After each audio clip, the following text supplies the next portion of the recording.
Bienvenidos acá a actualidadygente.com, este portal de noticias que les permite a todas y todos ustedes obtener las informaciones. Esas informaciones que en muchas oportunidades, como lo decimos, no salen en otros medios de comunicación, aquí están completamente a su disposición.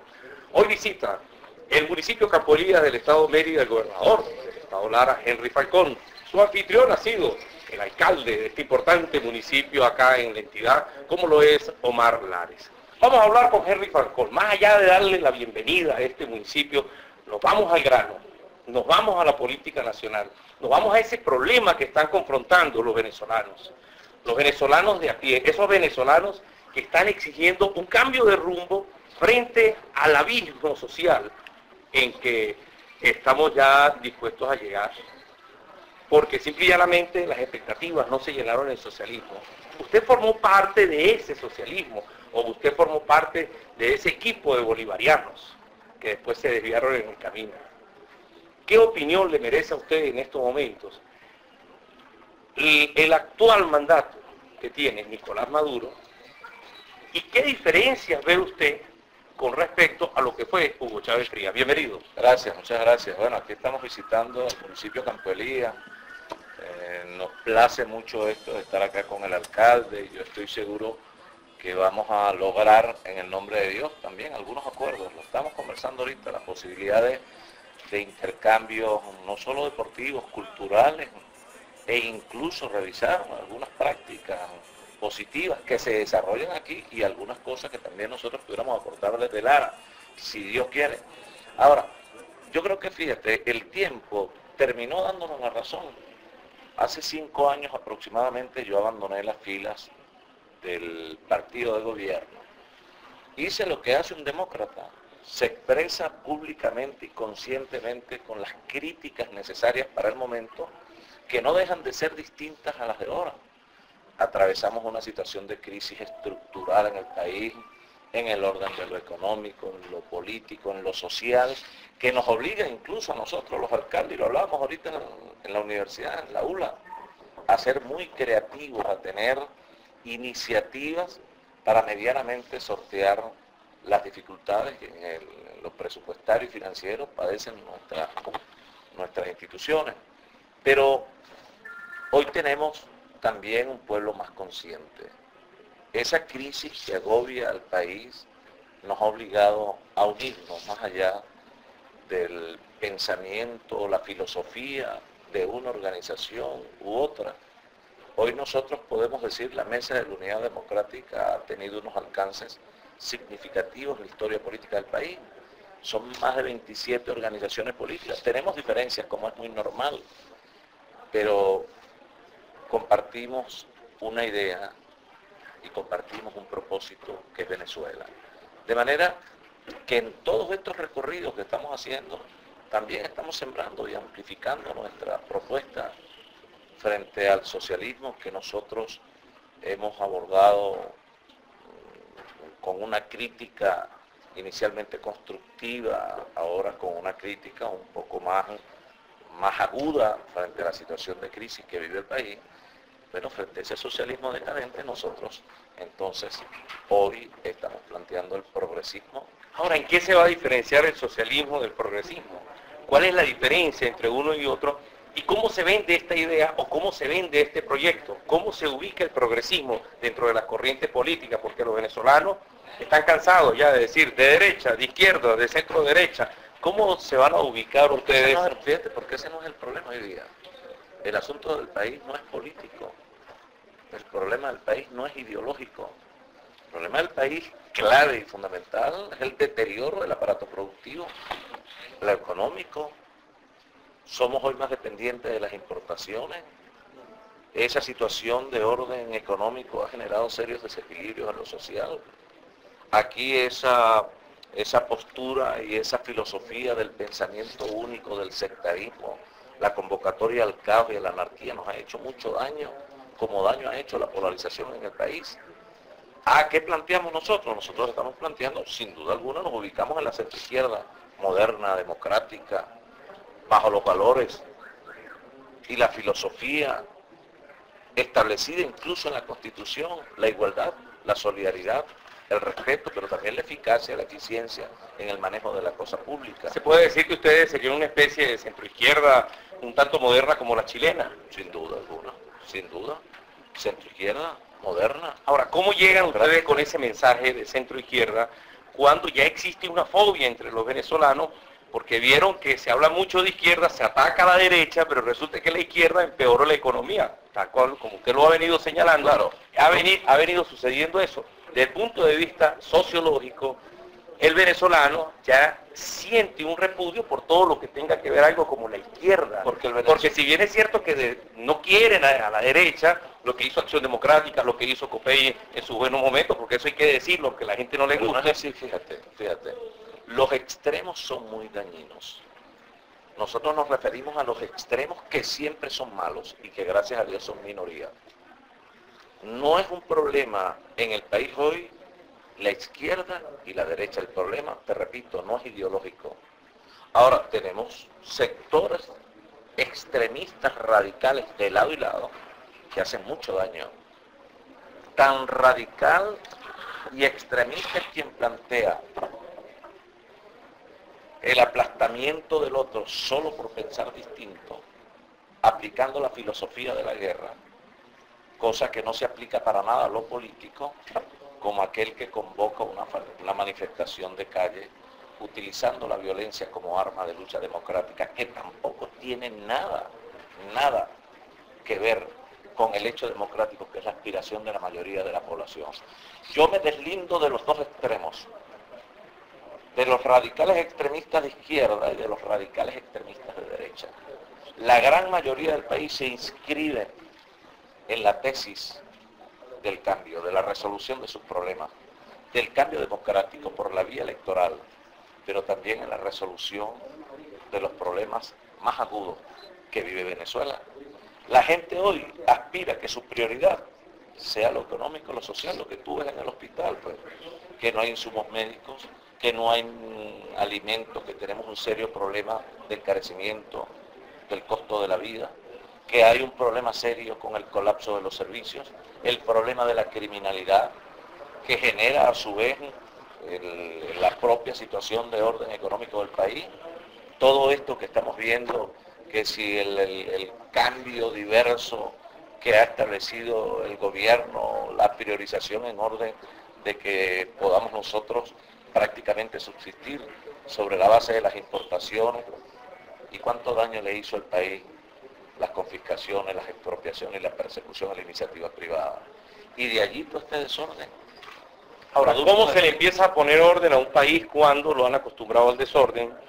Cuando se habla de una burguesía parasitaria, pero cuando se observa cómo se mantienen en nóminas por parte del gobierno a personas que simplemente van es a cobrar, y eso ha sucedido en gobernaciones, en alcaldías, simplemente por ser afectos. ¿Cómo cambiar esa condición social? ¿Cómo hacerle entender a la gente de que definitivamente hay que trabajar, que hay que educarse pero bien, que no es masificar la educación, sino proyectar la educación como lo hicieron países que tengo como ejemplo aquí, Japón, Noruega, uno de los países más pacíficos del mundo, pero con un alto grado de desarrollo? ¿Cómo llegar hacia allá al venezolano, a este ciudadano del Caribe? Hermano, como lo hizo, ¿tú sabes quién? Como lo hizo Chile. Como en contradicción a lo nuestro, lo está haciendo Ecuador. ¿Por qué lo hace Bolivia? Porque son países que exhiben crecimiento económico y nosotros deterioro en el aparato productivo. Porque tenemos, más allá del proceso transformador, cultural, educativo, donde hay que tomar en cuenta las academias, ustedes tienen el privilegio de contar con una universidad que es referencia nacional, incluso internacional. Pero ¿cuál es el rol de las academias? ¿Agarraron chinos o participar en las políticas de desarrollo de un Estado? ¿Cuál es el rol del empresariado, del actor fundamental de la economía, del pequeño, mediano y gran productor en todo esto? ¿Cuál es la participación de nosotros como gobierno? ¿Cuál es la participación de la iglesia? Hoy conversamos con el señor Baltasar Porras. Qué extraordinario y qué ejemplo solamente entrar allí. ¿Y cuál es la participación de la comunidad? ¿Podemos nosotros transformar nuestra sociedad? Elevarnos sobre el modelo populista y clientelar que sin duda ha generado una cultura acomodaticia en algunos, pero donde se ha priorizado el sostenimiento del poder, o podemos transitar otros caminos de desarrollo, de progreso, de estabilidad política, pero más que eso, de tranquilidad y de paz en Venezuela. Claro que es posible. ¿Es necesario algunas modificaciones en la Constitución para llegar a estos modelos? ¿Es necesario una nueva constituyente? ¿Cuál es la vía más expedita, tomando en consideración que quien tiene el poder poco le gusta entregarlo, porque le gusta mantenerse y ejercer el poder? Es que no es cambiar la Constitución, lo que hay que hacer es cumplir. ¿Está usted de acuerdo con el que se tenga que repetir el mandato de manera casi que indefinida ya? Bueno, ahí está la Constitución. La Constitución nuestra es una de las más modernas y de las mayor avanzadas en el mundo. Yo fui constituyente, yo soy corredactor de esa Constitución. Y esa es una Constitución modelo. Pero si no hay instituciones en el Estado creíbles, autónomas e independientes, que le den vigencia en la práctica a la Constitución, entonces la Constitución se hace letra muerta, como lo fue la de 1961. Ahora, ¿es cambiar la Constitución o hacer cumplir la Constitución? De allí que la tesis, y respetando el criterio de otros, de la convocatoria a una Asamblea Nacional Constituyente no tiene cabida. En mi criterio es un error. Lo que nosotros debemos hacer, eso sí, con lo cual yo estoy absolutamente comprometido, primero, fortalecer a la unidad. Segundo, asumir el proceso electoral de las parlamentarias con esta probabilidad cierta de revertir las cosas a través de una mayoría contundente en la Asamblea Nacional, pero donde tenemos que salir unidos, todos, a pesar de nuestras diferencias, pero vamos a asumir el compromiso de calle frente al proceso electoral unidos. ¿Y qué le ha dicho a usted las giras que hacen en el interior de Venezuela? ¿Hay unidad? Lo que tú respiras en la gira es que hay una gran expectativa en positivo. Pero la expectativa es de la sociedad, más no de la mesa de la unidad. Pero la mesa de la unidad es el intérprete de la sociedad. No necesariamente. No, sí lo es. Y nosotros tenemos que adecuarnos a esa expectativa. No tenemos otra. Nosotros somos, por decir, nosotros recogemos y debemos ser intermediarios e interlocutores de las necesidades de la gente en lo administrativo, en lo gubernamental y también en lo político. Yo, por ejemplo, he recogido, y lo decía ayer, yo he recogido en la calle que una de las grandes aspiraciones de la gente para legitimar y para fortalecer la unidad es la convocatoria de unas elecciones primarias que nos representen liderazgos genuinos, que surjan ¿de dónde? De las bases. Vamos a darle fortaleza a la expresión popular. Otra cosa que nosotros debemos hacer, construir mensajes, hermano. Porque algunas veces, si mandamos mensajes radicales, lo que vamos a recibir de allá para acá es decepción, más de la que hay. Tenemos que construir mensajes que nos conecten con las grandes mayorías pobres. Que podamos nosotros incluso capitalizar y servir de pista de aterrizaje a muchos compañeros que hoy decepcionados o confundidos pudieran estar con nosotros construyendo el país que quieres tú y que quiero yo.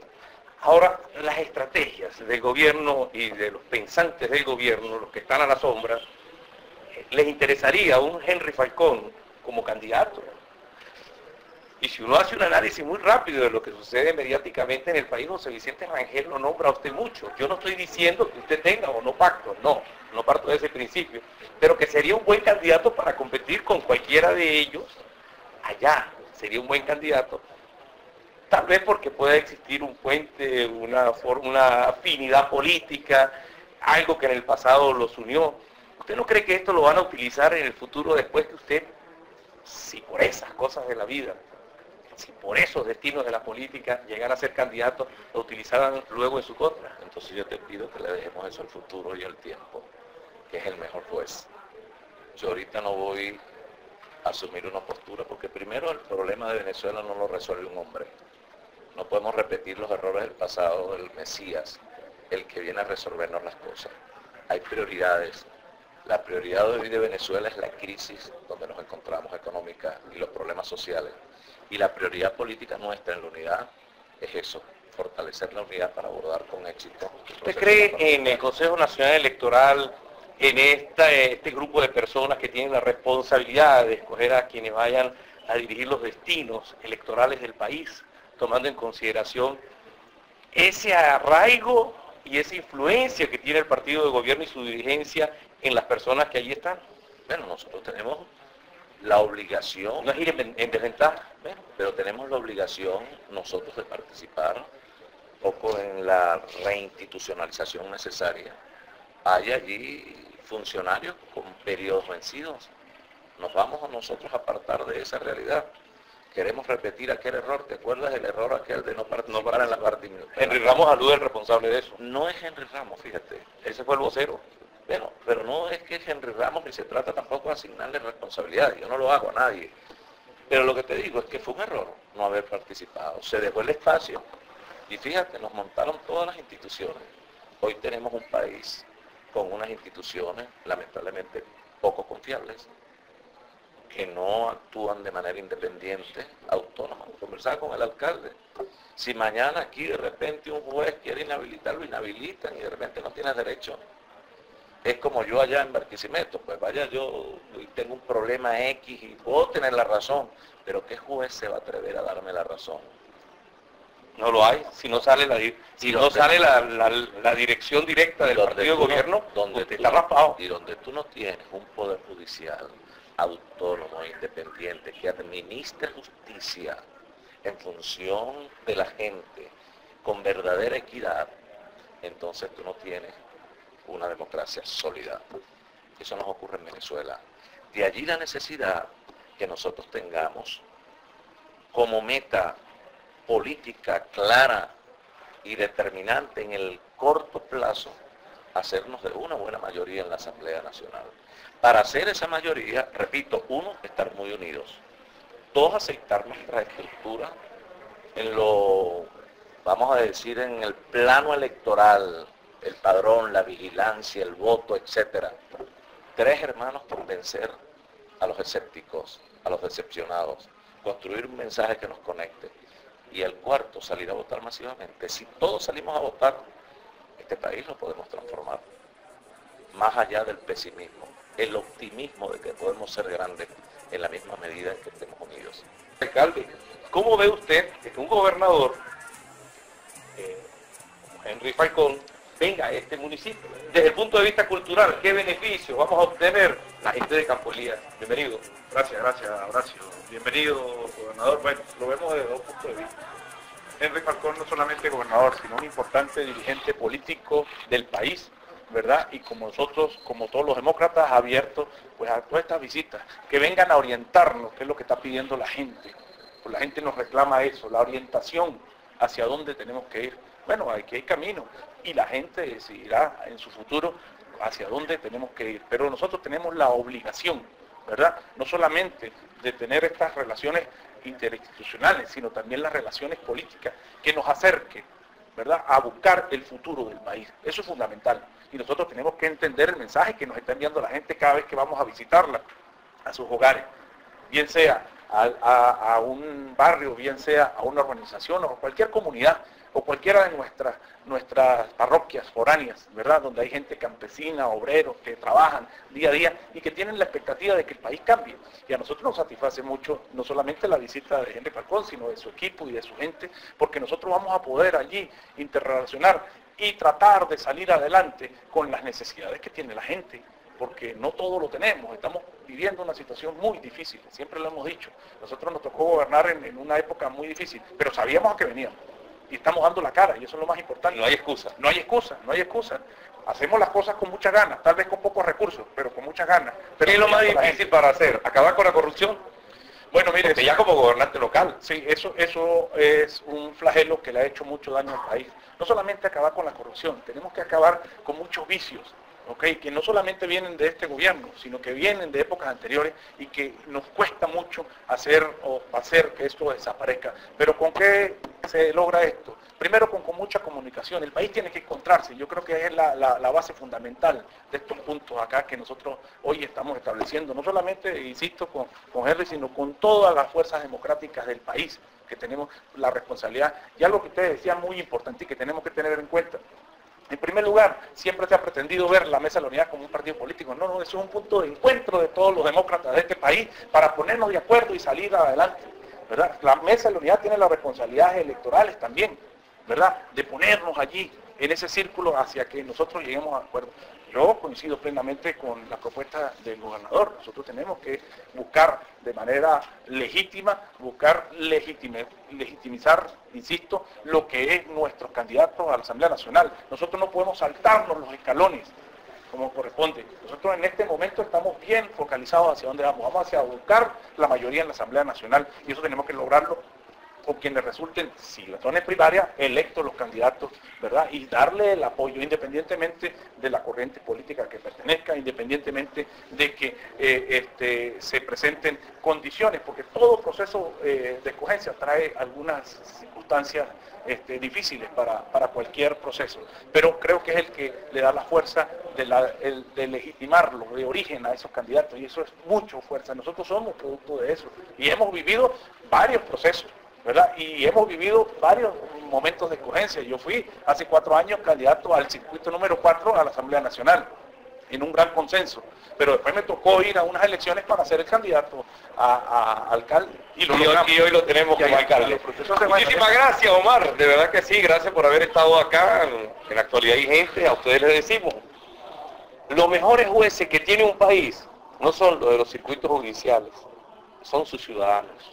Así que comiencen ustedes a escoger desde ya a quiénes van a jugar, cómo los van a jugar y cuál es ese derecho que le aporta a ustedes la Constitución y todas las leyes. Será hasta una próxima oportunidad. Estuvo con ustedes Héctor Contreras y este servidor, Horacio Contreras.